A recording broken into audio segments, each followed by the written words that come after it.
जयकारा बोलो माता रानी का। जगत माई महामाई माँ भद्रकाली की जय बोलो।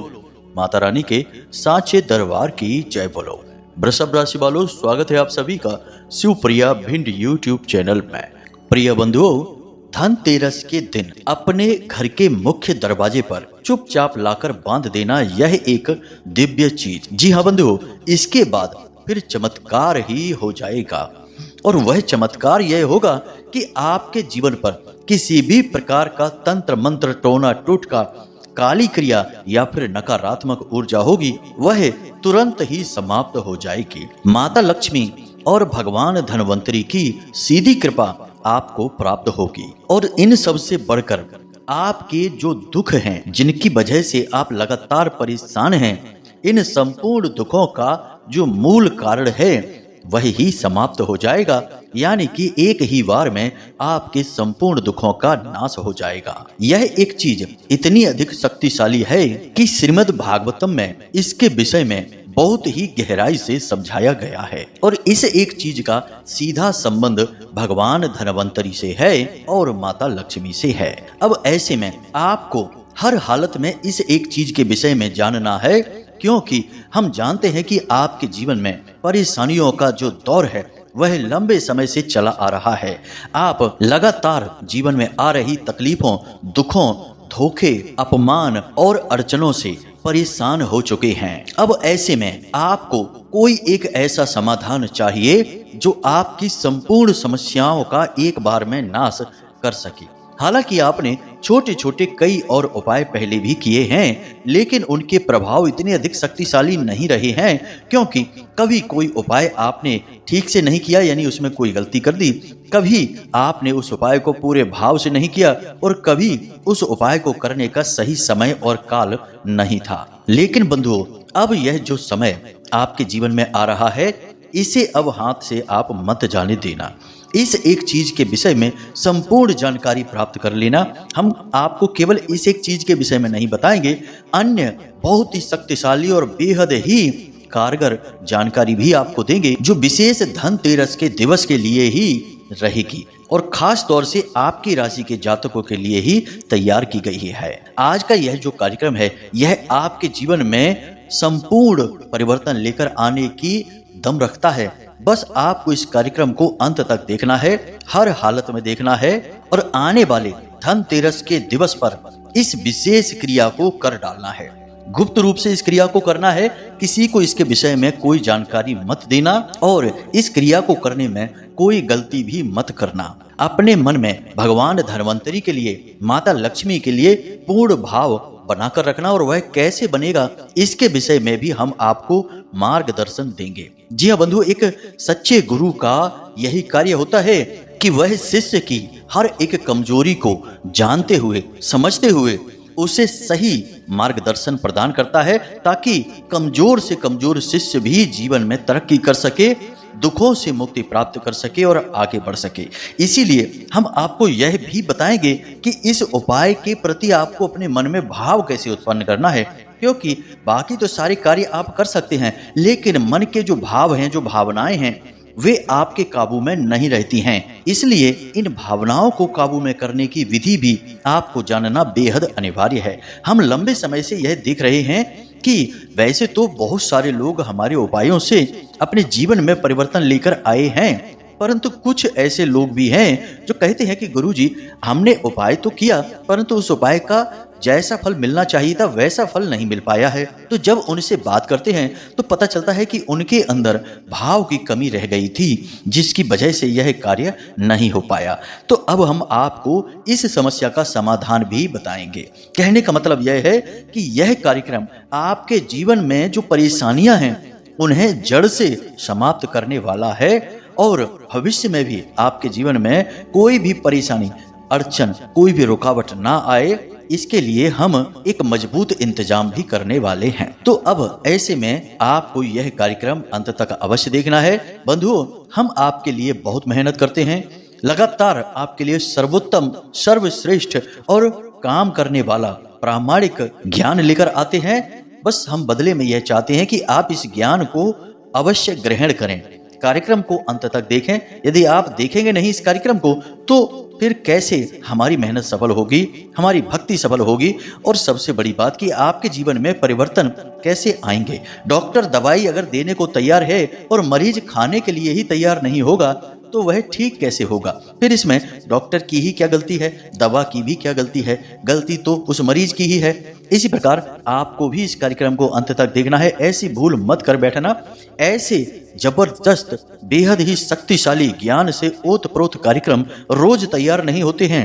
आप सचमुच में भाग्यवान ही हैं, माता रानी की आपके ऊपर कृपा ही है, तभी आप आज इस कार्यक्रम पर आ पाए हैं। तो बस इन सब बातों का ख्याल रखिए, कुछ समय धैर्य के साथ ठंडे दिमाग से इस कार्यक्रम को देखिए और हर एक बात का मनन करिए और जीवन में उतारिए, और धनतेरस के बाद 100% आपका जीवन बदलेगा। हम आपको गारंटी देते हैं इस बात की। तो चलिए बंधु, आज के इस विशिष्ट कार्यक्रम की शुरुआत करते हैं, लेकिन इससे पहले हम चाहेंगे कि आप माता रानी को आभार अवश्य व्यक्त करें, क्योंकि बिना माता कृपा के कुछ भी संभव नहीं है। बिना माँ की कृपा के तो शिव भी शव के समान है, तो फिर हम और आप हैं ही क्या। तो चलिए जल्दी से कमेंट बॉक्स में लिखिए, जय माँ भद्रकाली कृपा करो, साथ ही साथ जय माँ लक्ष्मी कृपा करो।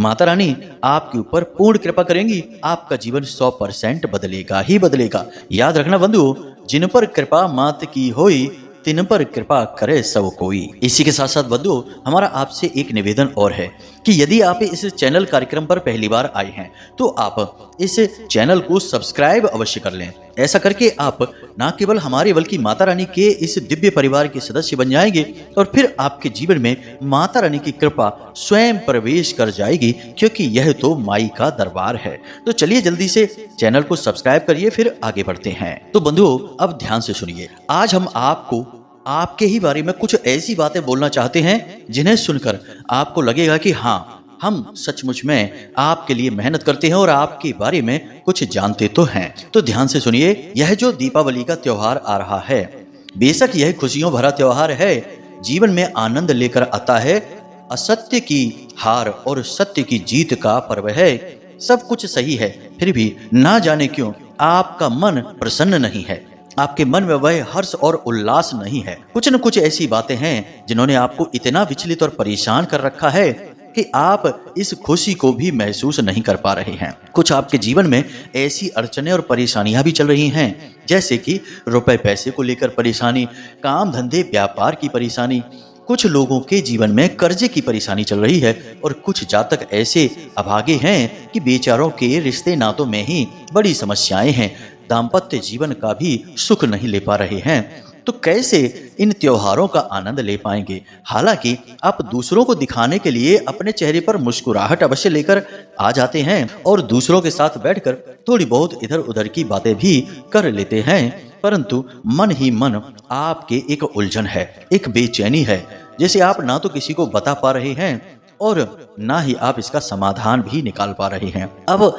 एक बात और है कि आप यह भी जानते हैं कि आप किसी को बता भी देंगे तब भी आपकी समस्या का समाधान तो हो नहीं जाएगा, और ना ही लोग आगे बढ़कर आपकी मदद करने के लिए आएंगे। पता नहीं क्यों आपके साथ ही कुछ ऐसा होता है कि आप चाहे भले ही किसी के लिए कुछ भी कर दें, लेकिन लोग आपके जब परेशानी के दिन होते हैं, जब आपको मदद चाहिए होती है, तब आगे बढ़कर नहीं आते हैं, और तो और आपकी परेशानियों का मजाक तक उड़ाते हैं। आपकी दिक्कत और आपकी समस्याओं को लेकर पीठ के पीछे उल्टी सीधी बातें भी करते हैं। इन सब बातों को आप जब जान जाते हैं तो आप दुखी हो जाते हैं, और इसी दुख और परेशानी की वजह से अब आपने लोगों से अपने दिल के राज बताना, अपनी तकलीफों को सुनाना भी छोड़ दिया है, क्योंकि आप समझ गए हैं कि कोई फायदा नहीं है, कुछ भी किसी को बता दो, किसी को कोई फर्क ही नहीं पड़ता है, सब उल्टा आपको ही गलत समझेंगे, आपको ही उल्टी सीधी सलाह देना शुरू कर देंगे और बिना सोचे समझे कुछ भी कह देंगे, जिससे आप और दुखी हो जाएंगे। इसलिए आपने अपने दिल पर एक मजबूत पर्दा लगा रखा है, जिसे आप अब किसी को नहीं दिखाते हैं। अंदर से दुखी हैं, लेकिन बाहर से चेहरे पर मुस्कुराहट दिखाते हैं, दुख का एहसास भी नहीं होने देते हैं। ये सारी बातें हम आपको इसलिए बता रहे हैं ताकि आपको एहसास हो कि हम सचमुच में आपके लिए मेहनत कर रहे हैं, और ये जो बातें हैं ये आपके जीवन की, व्यक्तिगत जीवन की बातें हैं। अब एक और बात यहाँ पर हम आपको बताएं बंधुओं कि आपके मन में निराशा बहुत गहराई से बैठ चुकी है। आपका मन अब उदास रहने लगा है। लगातार मिल रही असफलताओं से, अड़चने और परेशानियों से और अपनों के ही द्वारा किए जाने वाले अपमान, धोखे और तिरस्कार से आप त्रस्त हो चुके हैं। इसलिए अब आपका किसी भी चीज में मन नहीं लगता है। कोई आपको मदद करने की भी कोशिश करे तब भी आपको उसमें रुचि नहीं रहती है। आपको लगता है कि इस सब से भी कुछ नहीं होगा। लेकिन यह बात ठीक नहीं है। ईश्वर किसी भी इंसान के जीवन में कष्ट तो देते हैं, लेकिन वे यह नहीं चाहते कि वह इंसान निराशावादी हो जाए। अगर आप निराशावादी हो जाएंगे तो आपने ईश्वर के अस्तित्व को ही नकार दिया, सच्चाई और अच्छाई को ही नकार दिया, जो कि आपके लिए ठीक नहीं है। यह जीवन का अपमान है, माँ प्रकृति का अपमान है और स्वयं भगवान का भी अपमान है, सृष्टिकर्ता का अपमान है। तो ऐसे में आपको सकारात्मक रहना होगा। जब जीवन में दुख बढ़े तो जिसमें भी आपकी आस्था है, विश्वास है, बस मजबूती से उन्हें पकड़ लो। इतनी भक्ति, इतना नाम स्मरण और इतनी भावनाएं उनसे जोड़ लो कि उनसे कहो कि अब आप ही देखो, जो करना है आपको करना है। अच्छा देना है तो ठीक है, बुरा देना है तो वह भी आपका ही है। मतलब कहने का यह है कि जब जीवन में वक्त बुरा होता है तो वह वक्त होता है भगवान को याद करने का, उनकी भक्ति में डूब जाने का, चले जाने का। और यकीन मानिए बंधु कि जब आप भगवान से भावनात्मक तौर पर जुड़ेंगे तो भगवान भी आपको हर एक मुसीबत से बाहर निकालेंगे। यही है जीवन का सार और वेद, पुराण, रामायण और गीता का सार। अब ये सारी बातें हम आपको केवल इसलिए बता रहे हैं ताकि आप मानसिक तौर पर सकारात्मक विचारों के लिए तैयार हो जाएं और एक नई उम्मीद की किरण आपके मन में जाके। याद रखना कि घना अंधेरा चाहे कितना ही क्यों ना हो, उम्मीद की एक किरण हमेशा बाकी रहती ही है। आपको बस वही उम्मीद की किरण ढूंढनी है। अब आपको हम बताते हैं धनतेरस के दिन इस विशेष क्रिया को करने के विषय में। सबसे पहले आपको अपने मन में भाव उत्पन्न करना है। चाहे कोई भी क्रिया आप किसी भी दिन करें, उसके लिए आपको मानसिक तौर पर सुबह से ही तैयार होना होगा। तो आपको क्या करना है, सुबह से ही धनतेरस का जो दिन है उसी दिन सुबह से आपको क्या करना होगा, जरा ध्यान से समझिए। जब आप सुबह सोकर जागें तो अपनी दोनों हथेलियों को आगे रखकर कराग्रे मंत्र का जाप अवश्य करें। उसके बाद अपने पितृ देवता, अपने कुल देवता और सूर्य देवता को धन्यवाद अवश्य दें। उसके बाद आप भगवान धनवंतरी और माता लक्ष्मी का आवाहन करें। मन ही मन उनके बारे में विचार करें और भगवान से यह कहें कि हे भगवान, आज का यह जो दिन आपने हमारे जीवन में दिया है, इसके लिए हम आपका हृदय से धन्यवाद देते हैं। अब बस हम यह चाहते हैं कि आप हमारे संपूर्ण कष्टों को हर लें। हम आपके ऊपर आश्रित हैं, आपके भरोसे हैं, आपके लिए ही सब कुछ कर रहे हैं। और आज का यह जो दिन रहेगा, यह पूरा दिन हम आपको समर्पित करते हैं और इस दिन को हम आपकी पूजा मानकर जो भी क्रियाएं करेंगे वे सब आपको समर्पित करेंगे। और आप जो भी कुछ हमें इसका परिणाम देंगे उसे हम आपका प्रसाद मानकर ग्रहण कर लेंगे। कहने का मतलब यह है कि आप स्वयं को समर्पित कर रहे हैं भगवान के सामने। लोग प्रसाद समर्पित करते हैं, नैवेद्य देते हैं, धूप दीप देते हैं, आप स्वयं को दे रहे हैं, बिल्कुल भक्त प्रहलाद की तरह या फिर भक्त ध्रुव की तरह। और इसके बाद आप मन ही मन भगवान का स्मरण करेंगे। अब इससे कोई फर्क नहीं पड़ता है कि आप किस भगवान का स्मरण करते हैं, अंततो गत्वा सारी की सारी शक्तियां एक ही हैं। तो आप जिस भी भगवान में अपना भाव रखते हैं, हनुमान जी में भाव रखते हैं, तो बस दिन भर उनका मनन करते रहेंगे। हनुमान जी का स्मरण, उनका ही कीर्ति गायन, उनके ही नाम स्मरण को दिन भर अपनाए रखेंगे। भोले बाबा का है तो उनका, माता रानी का है तो उनका। मतलब कहने का यह है कि भक्तिमय दिन आपका गुजरेगा। आप कार्य कुछ भी करते रहिए, मन में भगवान से एक लौ बनाकर रखेंगे और माता लक्ष्मी से प्रार्थना करेंगे कि आपको उनकी कृपा की बहुत आवश्यकता है। आप हमारे जीवन में आइए, हम आपके स्वागत के लिए तैयार खड़े हैं।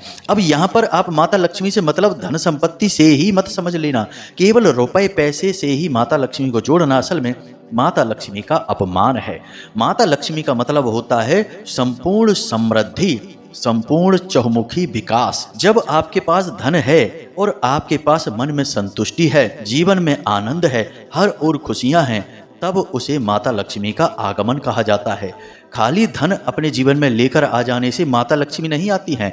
वह तो किसी भी तरीके से आ सकता है धन, लेकिन वह माता लक्ष्मी का सच्चा स्वरूप नहीं है, कभी भी जा भी सकता है। और जब तक वह धन आपके पास रहेगा, यानी कि गलत कार्यों से लाया गया धन, आपके पास रहेगा वह आपको परेशान करता ही रहेगा। इसलिए माता लक्ष्मी की संपूर्ण कृपा यानी संपूर्ण स्वरूप ही यही है कि आनंदमयी जीवन, हर प्रकार से सुख और धन संपत्ति भी, तब माता लक्ष्मी का आगमन पूर्ण रूप से माना जाता है। तो आपको इसी प्रकार माता लक्ष्मी के आगमन का इंतजार करना है, स्वागत करना है। इन भावों को अपने मन में बनाकर रखेंगे तो आपके मन में धीरे धीरे उम्मीद की किरण जागेगी और आपका मन ईश्वर में लीन होने लगेगा, भाव उत्पन्न होने लगेंगे। अब एक कार्य और कर सकते हैं कि आप अपने मोबाइल फोन में इस दिन समुद्र मंथन की कथा, जी हाँ बंधुओं, श्रीमद् भागवतम में भी है, शिव पुराण में भी है और बहुत सारे पुराणों में इस कथा के विषय में बताया गया है। तो आप इसका श्रीमद् भागवतम पुराण वाला स्वरूप मोबाइल फोन में जरूर देखें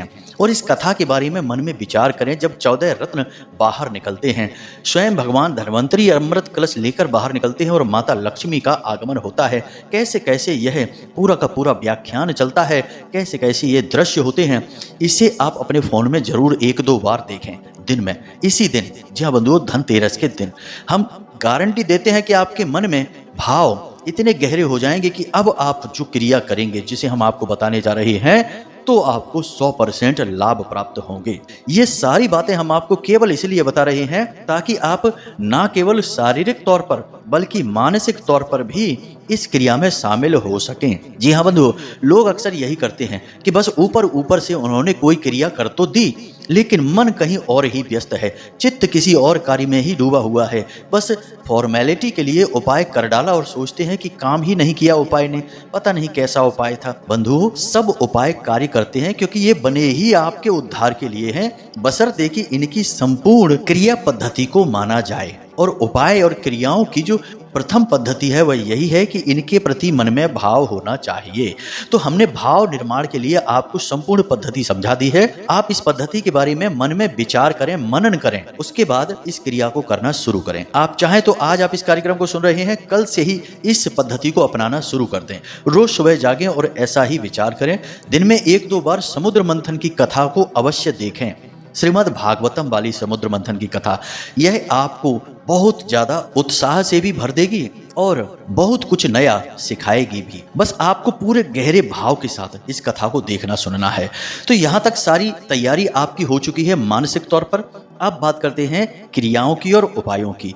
तो याद रखना कि धनतेरस के दिन सबसे पहला काम आपको अपने घर के मुख्य दरवाजे की सफाई कर देनी है और थोड़ा सा गाय के गोबर से लीपन कर देना है और एक चौक बना देना है आटे से, और उस चौक के बीचों बीच थोड़ी सी आपको अन्न रख देना है, यानी 2 मुट्ठी आप गेहूं रख दें और उसके ऊपर एक गाय के घी का दीपक अवश्य जला दें अपने घर के मुख्य दरवाजे के ठीक बीचों बीच। जी हाँ बंधु, इस क्रिया को आप सुबह सुबह ही कर दें। याद रखना कि सुबह का जो समय होता है उस समय दिव्य शक्तियां सबसे अधिक जागृत होती हैं और इस मृत्यु लोक में भ्रमण कर रही होती हैं, ऐसा हमारे पुराणों में भी लिखा हुआ है। तो ऐसे में की गई क्रिया दिव्य शक्तियों को आकर्षित करती है, खास तौर से माता लक्ष्मी की उस परम पवित्र ऊर्जा को।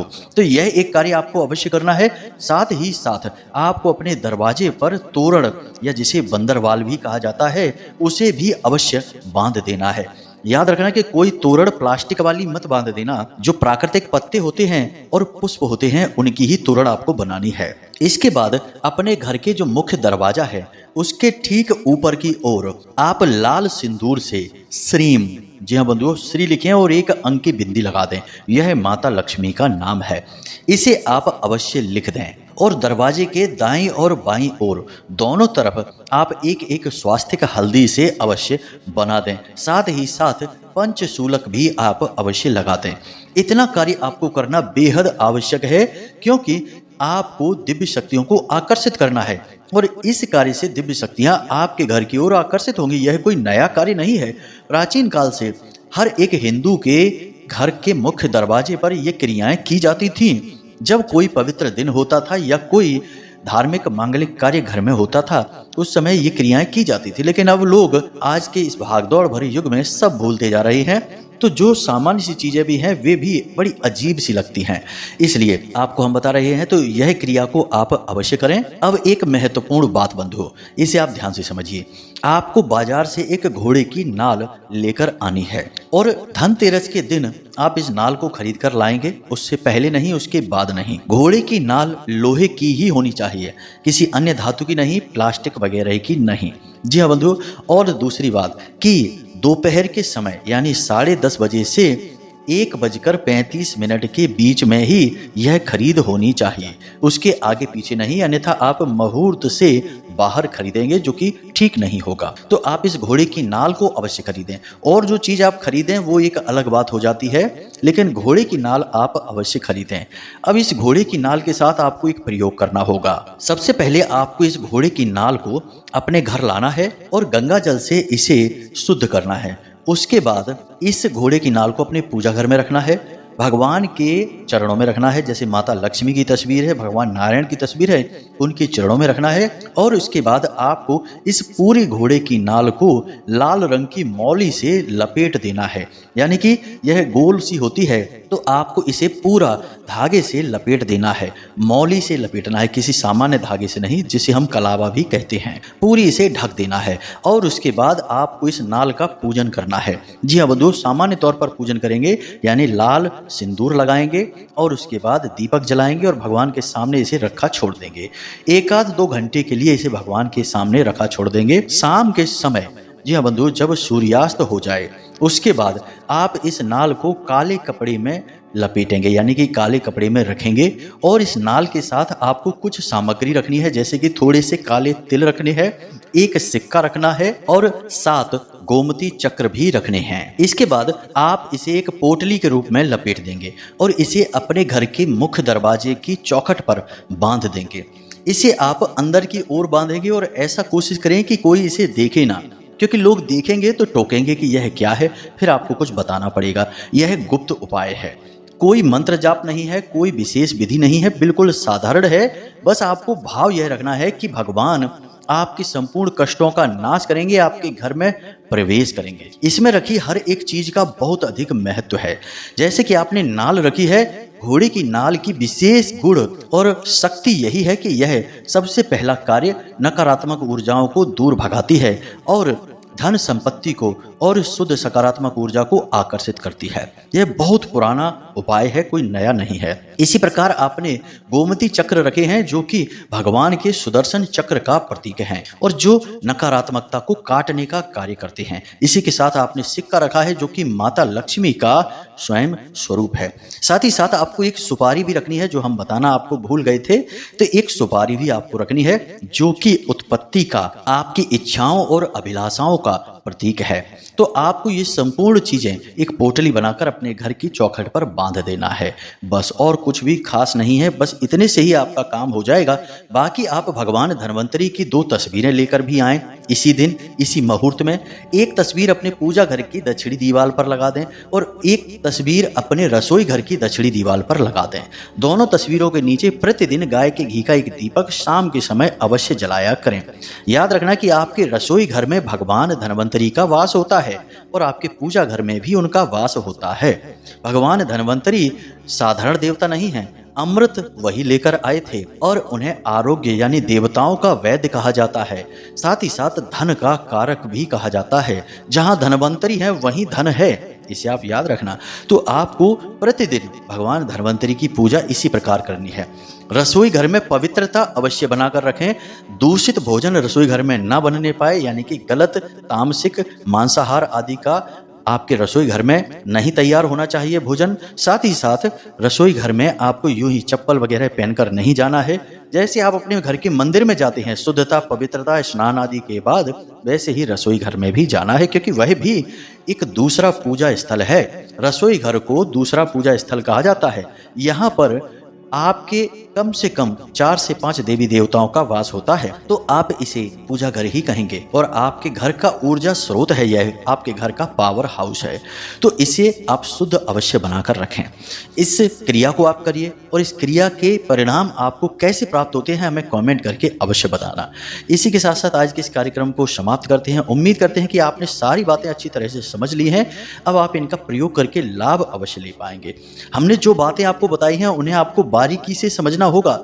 बहुत सारी बातें ऐसी हैं जो मानसिक हैं और मन से ही सब कुछ चलता है इस संसार में। याद रखना बंधुओं, मन के हारे हार है, मन के जीते जीत, और मन ही मिलावत राम से और मन ही करत फजीत।